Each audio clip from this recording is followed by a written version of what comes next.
Hi hello welcome to జేఎడ్ news. ఉన్న పాఠశాలల్ని ఊడబీకుతా, కొత్త పాఠశాలల్ని మోడల్ పాఠశాలల్ని తయారు చేస్తా, అది ఇది అని చెప్పేసి విద్యా వ్యవస్థ గురించి ముఖ్యమంత్రి రేవంత్ రెడ్డి గారు నానా హామీలు ఇస్తాడు.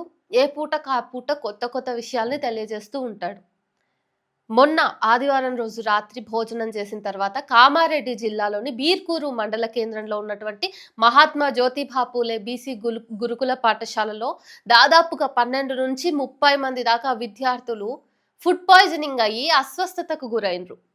అంటే ఈరోజు మీరు పరిస్థితులు చూస్తే రాష్ట్ర వ్యాప్తంగా ఉన్నటువంటి గురుకుల పాఠశాలల్లో కానీ, లేకపోతే ఇతర మోడల్ స్కూళ్ళలో కానీ, ఉన్నటువంటి పాఠశాలల్లో కానీ ఎక్కడెక్కడైతే భోజన వసతి ఉందో అక్కడ భోజనం ఫుడ్ పాయిజనింగ్ తరచూ జరుగుతుంది.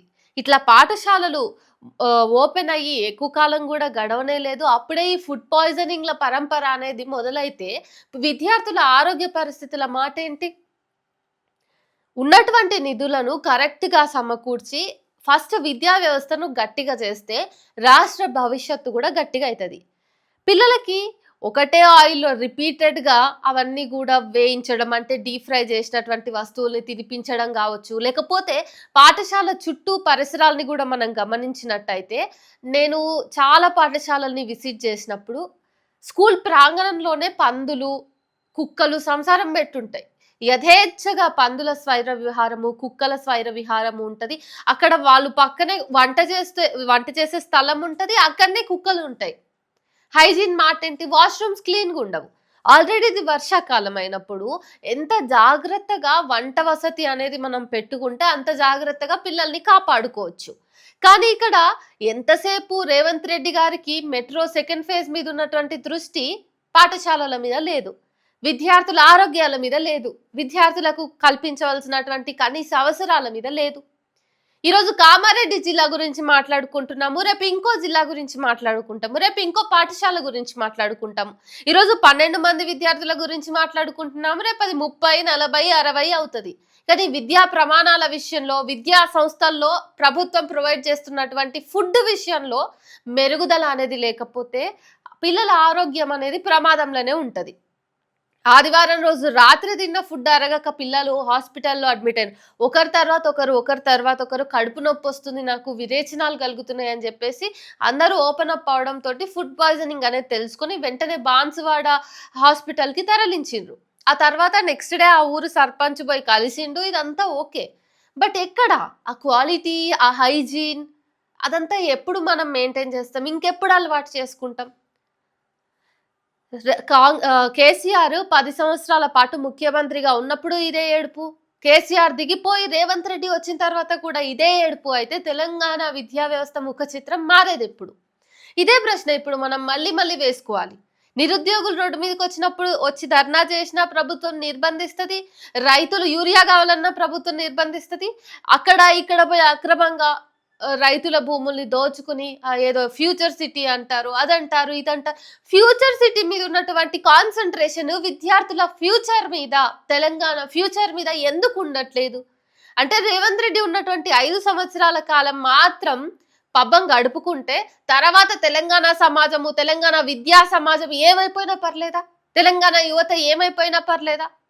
వర్షాకాలం వస్తుంది అన్నప్పుడు కనీసంగా పాఠశాలలన్నింటికి కూడా కనీస వసతుల్ని మెరుగుపరచాలి. హైజీన్ విషయంలో కావచ్చు, లేకపోతే అక్కడ ఉన్నటువంటి ఫెసిలిటీస్ విషయంలో కావచ్చు. వర్షాలు పడతాయి కదా, పిల్లలకి ఖచ్చితంగా ముఖ్యంగా పాఠశాలల్లో అనిగాక గురుకుల విద్యా సంస్థల్లో రాత్రిపూట వండాల్సి ఉంటది భోజనం. అట్లాంటి సందర్భంలో వర్షం పడుతూ ఉన్నప్పుడు కుకింగ్ ఏరియా అంటే కిచెన్ అనేది అవుట్‌డోర్ లో ఉంటే వాళ్ళు వంట ఎట్లా చేసుకోగలుగుతారు? మంట మండుతదా? పొయ్యిలు వెలుగుతాయా? కాదు గదా! సో, ప్రాపర్ కిచెన్ ఫెసిలిటీస్ అనేవి ఉండాలి గదా! నేను జూసినటువంటి బీసీ హాస్టల్స్, ఎస్సీ హాస్టల్స్‌ల పరిస్థితి ఎట్లుంటదంటే, బయట పెడతారు. కిచెన్ అంతా బయటనే ఉంటది. ఓపెన్ కిచెన్ ఉంటది. వర్షాకాలంలో మహా అంటే ఒక రూమ్‌ని ఖాళీ చేస్తారు. ఆ రూమ్‌లో పెట్టుకుంటారు పోయి. సరుకులు, వంట సరుకులను పిసినారోళ్ళ లాగిస్తారు. ఇంత ఇంత ఇద్దాము పిల్లలకి, పిల్లలు తింటారు గదా! కొంచెం ఎక్కువ తింటారు గదా! ఎదిగే పిల్లలు గదా! వాళ్ళకొక పిడికెడు ముద్ద ఎక్కువ పెడదాము అనేటటువంటిది ఉండదక్కడ. ఎక్కడ మిగిలితే అక్కడ లోపలేసుకోవాలని చెప్పేసి అయినా ఉంటది. లేకపోతే నాణ్యత అయినా ఉండదు. ఎలకలు పరిగెడుతూ ఉంటాయి. బొద్దింకలు పరిగెడుతూ ఉంటాయి. ఉస్మానియా విశ్వవిద్యాలయం విషయంలో కూడా రీసెంట్ డేస్‌లో కిచెన్‌లో బాలేదు, ఫుడ్‌లో బొద్దింకొచ్చింది అని చెప్పేసి, ఫుడ్ పాయిజనింగ్ అయింది అని చెప్పేసి వార్తలు మనం చదువుకున్నాం. కాబట్టి ఫ్యూచర్ సిటీ మీదనో, సెకండ్ ఫేజ్ ఆఫ్ మెట్రో మీదనో కాకుండా రేవంత్ రెడ్డి కేవలం విద్యా వ్యవస్థ మీద కొంత దృష్టి పెట్టినట్టయితే, ప్రతి సంవత్సరం విద్యా వ్యవస్థకి బడ్జెట్ కేటాయింపు పెరగాలి అని మనం అంతా మాట్లాడుకుంటాం. కానీ అది రేవంత్ రెడ్డి చెవుల దాకా, లేదంటే పాలకవర్గం చెవుల దాకా రీచ్ అవుతుందా లేదా అనేదే ప్రశ్న. పోనీ వాళ్ళకి తెలియదా అంటే తెలుసు. వాళ్ళకి తెలుసు. కానీ వాళ్ళకి ప్రభుత్వ బడులను మెరుగుపరచాలి, ప్రభుత్వ గురుకుల హాస్టళ్లను మెరుగుపరచాలి అనేటటువంటి ఉద్దేశం ఉండదు. ఇంకెంతమంది పిల్లల్ని పోగొట్టుకుంటాం? ఫుడ్ పాయిజనింగ్ కి పిల్లల ప్రాణాలు పోయినటువంటి సందర్భాలు తెలంగాణలో చూడలేదా? కేసీఆర్ విషయంలో చూసాము, రేవంత్ రెడ్డి విషయంలో చూడలేదా? గత 2 ఏళ్లుగా ఇలాంటి ఘటనలు ఎన్ని జరిగినాయి అనేది ప్రభుత్వం ఒకసారి రిలీజ్ చేస్తే, ప్రభుత్వమే, మనం మళ్ళా అబద్ధాలు చెప్తాం కదా, మనం కక్షపూరితంగా ఏవేవో క్రియేట్ చేసి చెప్తాం అనుకుంటే, ప్రభుత్వమే ఆ లెక్కలు తీసి చెప్పాలి. తెలంగాణ సమాజానికి అర్థమవుతుంది అప్పుడు. విద్యా వ్యవస్థల్ని బలపరచడం అంటే కేవలం చదువు చెప్పి పిల్లల తిండిని గాలికి వదిలేసుడు కాదు. పిల్లలకు పెట్టే ప్రతి ముద్ద నాణ్యమైనదిగా ఉండాలి, పౌష్టికాహారంతో కూడినది ఉండాలి. ప్రతి విద్యార్థికి విద్యా హక్కు ఎట్లా ఉందో వాడు బ్రతికే హక్కు కూడా ఉంటది. అంటే బ్రతికేగలిగేంత పరిస్థితుల్ని సమాజం మీద బాధ్యతగా రాజ్యాంగం మోపింది. ప్రభుత్వ బడులలో పిల్లలకి పౌష్టికాహారం అందించేటటువంటి బాధ్యత ప్రభుత్వానిదే, విద్యా వ్యవస్థదే. మరి మన తెలంగాణ విద్యా వ్యవస్థకి ఎవరు, మరి విద్యాశాఖ మంత్రి ఎవరు అంటే రేవంత్ రెడ్డి పేరే వస్తది.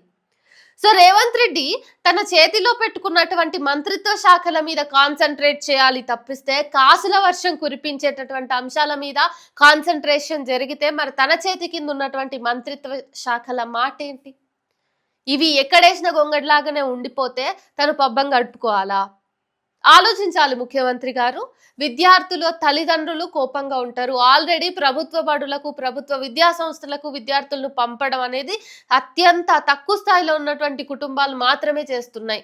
మీరు ఇట్లాంటి అంటే చాలా నాసిరకమైనటువంటి ఆహారాన్ని పెడుతూ అట్లా ఉంటే, కూటికి లేనటువంటి వాళ్ళు కూడా, కూలి చేసుకుని బ్రతికేటటువంటి వాళ్ళు కూడా ఇట్లయితే నా పిల్లలు బతకరు అని చెప్పి ప్రైవేట్ బడులకు పంపిస్తారు. అట్లా పంపించినట్టయితే వాళ్ళ మీద భారం పెరుగుతుంది, ఆర్థిక భారం పెరుగుతుంది. 8 గంటలు 9 గంటలు పనిచేసేటోడు 12 గంటలు 14 గంటలు పనిచేసి పైసలు సంపాదించిన చెమటనంతా మళ్ళీ ప్రైవేటు విద్యా వ్యవస్థలకు పంపాల్సి వస్తుంది. మళ్ళీ మీరు ఇంకా అప్పుడు కొత్త పాట మొదలు పెడతారు. ఇప్పుడు 27,000 విద్యా సంస్థలు అంటారు, అప్పుడు 40,000 విద్యా సంస్థలు అంటారు. లేకపోతే పూర్తిగా తెలంగాణ రాష్ట్రంలో ప్రభుత్వ బడులే వద్దు అంటారు. ఇక మోడల్ విద్యా సంస్థల్ని నిర్మిస్తాం అనేది అంతా పక్కకోతది. ఆలోచించాలి.